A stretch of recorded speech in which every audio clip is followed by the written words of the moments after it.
Hello दोस्तों, आज हम लोग के बीच में मैथ स्पेशलिस्ट, ट्रिकी मैथ गुरु भी कह सकते हैं, हमारे मित्र रोहित सर आपको बहुत अच्छे तरीके से बहुत शार्ट समय में बताएंगे कैसे हम गणित को सॉल्व करें। हनुमानगंज इलाहाबाद पास पड़ता है, वहाँ भी कोचिंग पढ़ाते हैं एसके इंस्टीट्यूट, और हंडिया में भी कोचिंग पढ़ाते हैं।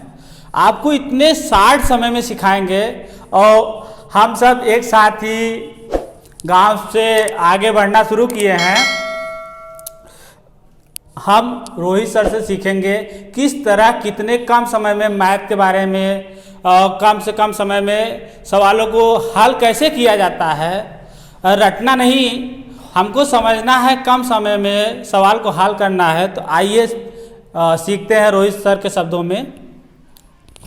धन्यवाद मुकेश जी। मैं आपको यहाँ से मैं जुड़ के मैं आपको कंपटीशन में किस तरह से कंपटीशन के मैथ्स को हम फेस करें और कैसे जल्दी से जल्दी किसी भी कंपटीशन में किसी भी एग्ज़ाम में हमारा सिलेक्शन सुनिश्चित हो सके, जल्दी से जल्दी कैसे हम कर पाएंगे ये चीज़। तो देखिए, आज का जो कंपटीशन है वो ये नहीं है कि हमको कोई भी चीज़ आती है, जैसे कि आपको मैथ्स आती है तो आपका सिलेक्शन हो जाएगा, ये ज़रूरी नहीं है। क्यों? क्योंकि आपके साथ तमाम ऐसे बच्चे पढ़ रहे हैं जो दिन रात अपना सब कुछ लगा के मेहनत कर रहे हैं। तो आप ये समझो कि मुझे मैथ्स आती है इस बात से मैं सिलेक्शन ले पाऊंगा, तो ये संभव नहीं है। फिर सर सिलेक्शन किस बात से होगा? तो सिलेक्शन आपका इस बात से होगा कि आपको मैथ्स आती तो है, लेकिन क्या उसको आप सही समय में कर पाएंगे? जितना समय आपको मिलता है कंपटीशन में, क्या आप उस टाइम ड्यूरेशन में आप क्वेश्चन को अटेम्प्ट कर लेंगे? तो ये मैटर करता है कि आप कितना कम समय में और पूरा का पूरा सही क्वेश्चन कर पाए। तो कहने का मतलब ये है कि आपको मैथ्स आता है, सिलेक्शन इस बात से नहीं होना है। सिलेक्शन इस बात से होना है कि आपको मैथ्स कितने समय में आप क्वेश्चन को अटेम्प्ट कर पाते हैं, ये बात होती है। मैं आपको उन्हीं सब तरीकों के बारे में बताऊंगा, कैसे आप किसी भी क्वेश्चन को विद इन 30 सेकेंड या उससे भी कम समय में आप क्वेश्चन को सॉल्व कर पाएंगे। जो इजी टू मॉडरेट लेवल का क्वेश्चन होता है वो आप विद इन 10 to 15 सेकेंड, और जो थोड़ा सा कठिन क्वेश्चन होता है वो 30 सेकेंड मैक्सिमम। ये बात नोट करके लिख लीजिएगा, जो कठिन से कठिन क्वेश्चन होता है आप 30 सेकेंड में कर पाएंगे, विद इन 30 सेकेंड में। अब सर कहेंगे ये सर जादू वाली बात क्या हो गई, 30 सेकेंड में कैसे सर? तो इसमें भी टर्म्स एंड कंडीशंस अप्लाई। जो मैं कहूंगा, जो मैं बातें आपको बताऊंगा वो आपको करना पड़ेगा। ऐसा नहीं है कि आपने पहला क्लास अटेम्प्ट किया और आपने 30 सेकंड में क्वेश्चन करना शुरू कर दिया, ऐसा कुछ जादू होने वाला नहीं है। तो सर जादू किस बात से होना है? तो जादू इस बात से होना है कि आप उस पर थोड़ा सा मेहनत करेंगे और लगातार प्रैक्टिस करेंगे, इस बात से मामला सेट होगा। तो ये बातें हो गई। अब सर मैथ्स की शुरुआत कहाँ से करें, मैथ्स पढ़े कैसे? और किसी भी कंपटीशन के लिए देखिए कॉमन मैथ्स का सिलेबस है किसी भी कंपटीशन के लिए। कहने का मतलब यह है थोड़ा सा बैंक में कुछ टॉपिक नहीं आते हैं, आते भी हैं तो थोड़ा सा लेवल अच्छे होते हैं। एसएससी में सारे टॉपिक्स आते हैं, अभी 2012 के बाद ऐड कर दिया गया है एसएससी में एडवांस मैथ का पोर्शन भी, तो उसमें एडवांस मैथ भी आते हैं। तो मैं आपको बताऊंगा कि एडवांस मैथ को भी आप कैसे टैकल कर पाएंगे अपने कंपटीशन में। जब आप एग्जाम देने जाएंगे तो आप कैसे उन सब चीज़ों को बहुत ही कम समय में आप क्वेश्चन को सॉर्ट आउट कर पाएंगे।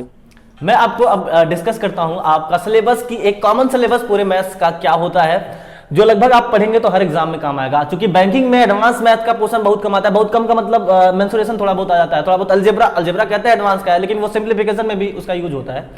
तो कहने का मतलब यह है, पढ़ना तो आपको थोड़ा सब पढ़ेगा। कहने का मतलब यह है कि कुछ ना कुछ आपको सारे टॉपिक से पढ़ना पड़ेगा, लेकिन पूरा सिलेबस में नहीं दिया है एडवांस मैथ बैंकिंग में, लेकिन उसका लेवल जो होता है अर्थमेटिक होता है, लेकिन थोड़ा सा लेवल क्या होता है, एडवांस होता है।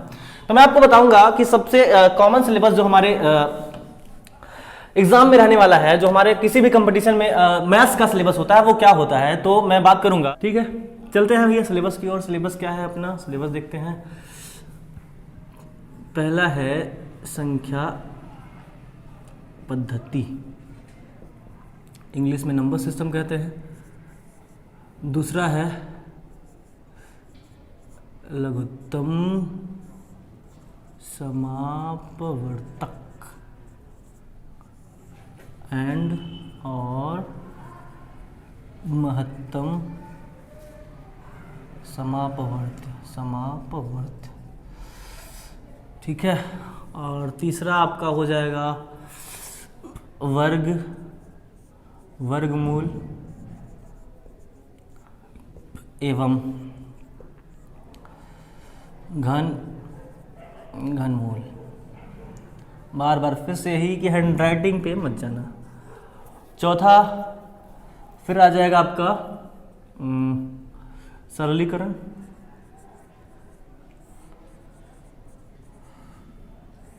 सरलीकरण, ठीक है। उसके बाद पांचवा फिर से आएगा घातांक एवं करणी। ये एक यूनिट होता है, इसको हम एक यूनिट के रूप में देखते हैं। फिर आते हैं दूसरे यूनिट पे, छठा प्रतिशत। फिर भैया सातवां आ जाता है लाभ हानि। फिर आठवां आ जाता है साधारण ब्याज, साधारण ब्याज एवं चक्रवृद्धि ब्याज, चक्रवृद्धि ब्याज। ये तीनों टॉपिक एक यूनिट पे आते हैं। आप इतना समझो कि अगर आपने प्रतिशत पढ़ा तो आपका 80% क्वेश्चन, सारे क्वेश्चन आप कर ले जाएंगे। अगर प्रतिशत आपको अच्छे से आता है तो आप ये भी और ये भी, प्रतिशत का तो 100%, इसका 80%, इसका भी 80% क्वेश्चन कर ले जाएंगे अगर आपको प्रतिशत अच्छे से आता है। फिर हम बात करते हैं नेक्स्ट टॉपिक की। तो आप कहेंगे सर क्या है, तो मैं बताऊंगा रेशियो, अनुपात, अनुपात एवं समानुपात। इसी में एक आता है मिश्रण।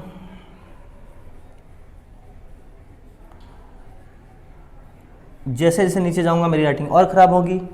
तो 11वें नंबर पे जो आता है वो आता है भैया मिश्रण आयु संबंधित प्रश्न, आयु संबंधित प्रश्न, आयु संबंधित प्रश्न। तो ये जो है ये तीनों ही एक यूनिट है, मतलब ये पहला यूनिट हो गया हमारा, ये दूसरा हो गया और ये तीसरा यूनिट हो गया। फिर आप कहेंगे सर चौथा यूनिट, तो चौथा यूनिट मैं यहाँ पे लिखता हूँ, यहाँ देखिए ध्यान से। चौथा यूनिट हमारा क्या हो जाएगा, तो आप सर कहेंगे वर्क एंड टाइम, समय एवं कार्य, समय एवं कार्य। ये कौन सा 12वां टॉपिक।